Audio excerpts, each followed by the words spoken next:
नोंथाङा उदां बिजाथि हिसाबै गसंनो गोनां जाखो? एक्सुवेलि आं बिपिएफआवनो दंखायोमोन ओमफ्राय पार्टिनि जानानै आङो जोंनि पर्बतझरा बिधान सभायाव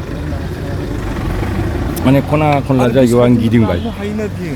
गिदिंनायनि उनाव रायजोफोरनि मदद आंजों जे दं माने गोबां रायजोफोरनि मदद बेखौ नुनाय जादों आरो बिजाथिबो बिदोंमोन आङो बिपिएफनिफ्राय नाथाय दुर्भाग्यबसत आं मोनाब्लानो गुबुना मोनबाय।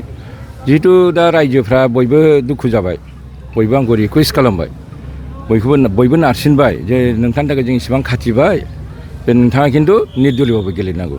दा रायजोनि खोथाखौ आं एंगारनो हायैनि थाखाय आङो नैबे निर्दलीयआव गसंनाय जादों आरो खामानि मावनांगोनाथ' गोबां दङ। आं गिदिंना नुनो मोनबाय। सिगाङावनो लामानि खोथा होनजायो, बिराद गाज्रि लामा, खना खनला लामाया माने दैज्लाङावथ' साइकेल नारनोबो उसुबिदाखा, ओरैबायदि अबस्था। ओमफ्राय माखासे जेनेबा स्कुलफोर दङ, बेफोर बिल्डिंफ्रा आरो बिदिनो सरकारि जानांगौफ्रा दासिम जायाखै आरो गोबां आनइमप्लयमेन्ट प्रब्लेमफोर दङ। बे आनइमप्लयमेन्ट प्रब्लेमखौ जाहाथे आं सुस्रांनो हायो, फोजोबस्रांनो हायो, बेबो आंनि थांखि जागोन। आरो बिनि उनाव जेनेबा हस्पिटाल, स्कुल, कलेज बेफोरखौबो मोजाङै गायसननायनि थाखाय आंहा थांखि दङ आरो गोबां सुबुंफोरनि माखासे सुबिदा उसुबिदाखौ नायनानैबो हागौमानि सासे एमएलएनि सायदआव माने पावाराव जा थायो बेखौ आं हेफाजाब होबोगोन होननानै आं खोथाबो होबोदों। दा बे थांखिखौ लानानै आं ओंखारदों आरो देरहानायनि आसाया बेसेबां? देरहानायनि आसायाथ' 100% दङ।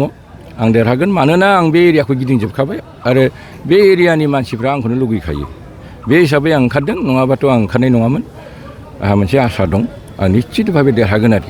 जिहेतु इउपिपिएल आरो बिपिएफनिफ्राय बेयाव बिजाथि दङ, बिथांमोनजों गोब्राब जागोन नामा नोंथांनि बादै? आं गोब्राब जागोनखौ सानाखै, गोब्राब जागोनखौ जेबो सानाखै।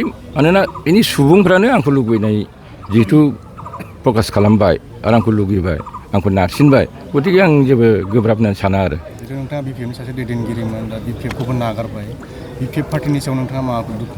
जेबो दुखु गैया, जेबो दुखु गैया। जे हाइकमान्डआ जेखौ डिसिसन लादों आं बेखौ जेबो बुंनो थाङा आरो पार्टिनि सोमोन्दैबो आंहा जेबो माने बाहाय दुखु थानांगौ बा गाज्रि मोननांगौ बाथ्रा गैया आरो। जिहेतु पर्बतझरा होनोब्ला माइन'रिटिफोरनि गोबां भटारफोर दङ, माइन'रिटिफोरनिफ्राय माबायदि आसा बायदि नोंथां? माइन'रिटिनि केन्डिडेटआ गोबां दंब्लाबो आंजों माने खावसे माइन'रिटियानो दासिम दं। बिथांमोनहा आंखौ हेफाजाब होगोन होननानै बिथांमोनहानो खोथा होगासिनो दं आरो बिथांमोननि नारसिननायावनो आं बे डिसिसनखौ लानो गोनां जादों। बिसोर आरो जोंनि माखासे गोबां सुबुंफोर दं, जेरै बर', गार', राभा, आदिबासि, बेंगलि, गोबां मानसिफोर दं आरो दा बयबो सापर्ट दङ। बेनिखायनो आङो एसेबां गोब्राब जागोन होननानै आं सानाखै, देरहागोनखौ आङो। पर्बतझरायाव बबे पार्टिजों बा बबे बिजाथिजों नोंथाङा मोगा मोगि जागोन बायदि? दा जिहेतु बिपिएफआ रुलिं पार्टि, दा बिपिएफआ जोंनि लकेल रुलिं पार्टि, पिटिसिनि रुलिं पार्टि। हयथ' आं सान्दों आरो एसेबाबो बिसोरजों एसे माने ठक्कर जागोन बेखौ आं सान्दों। थेवब्लाबो आं जेबो सानाखै, आंनो देरहागोन।